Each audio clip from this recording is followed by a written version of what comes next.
في بيان الإمام الهادي سلام الله عليه في زيارته لجده المرتضى أمير المؤمنين في زيارة الغدير، يذكر هذه النكتة الصناعية. الإمام الهادي ماذا يقول سلام الله عليه؟ يقول: وأشهد أنك،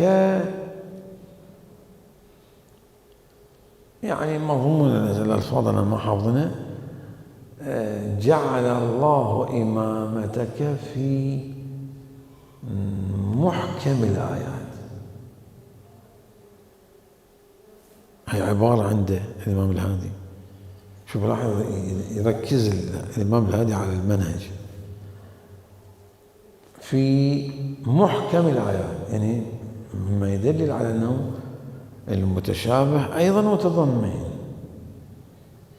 ولكن الله لكي يقطع المعاذير جعل خلاف الأمين في محكم الآيات، محكم من المحكمات.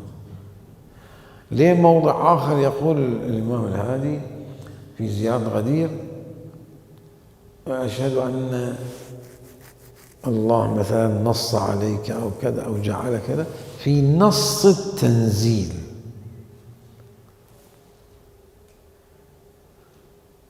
يعني إمامة المؤمنين في نص التنزيل، في درجة النص والنصوصية، لا في درجة الخفاء فقط والتأويل.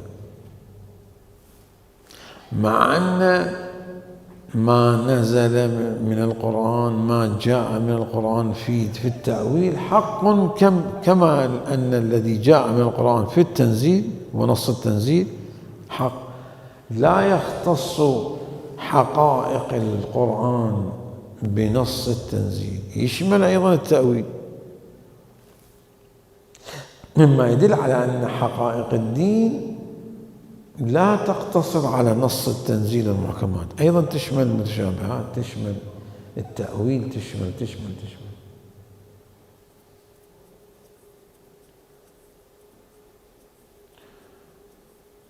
وفيه في زيارة الغدير أيضا: أشهد أن الله، مضمون الألفاظ عن ناسنها، المضمون أنه نص عليك في التوراة والإنجيل نعم، التوراة والإنجيل والفرقان. يعني لم ينوه الله بإمامة أمير المؤمنين حصرا فقط في القرآن، نوه باسم أمير المؤمنين في التوراة، في الإنجيل، في الزبور، في الصحف الأولى، نوه باسمه.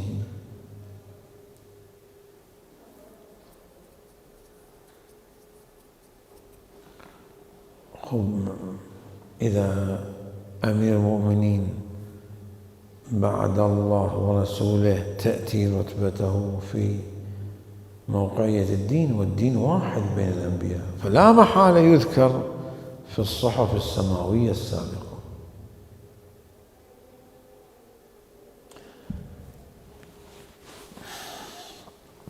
على أي تقدير هذه النكتة موجودة، أن الحقائق العقائدية كما قد تذكر في نص التنزيل أيضا هي مودعة في خفاء التأويل.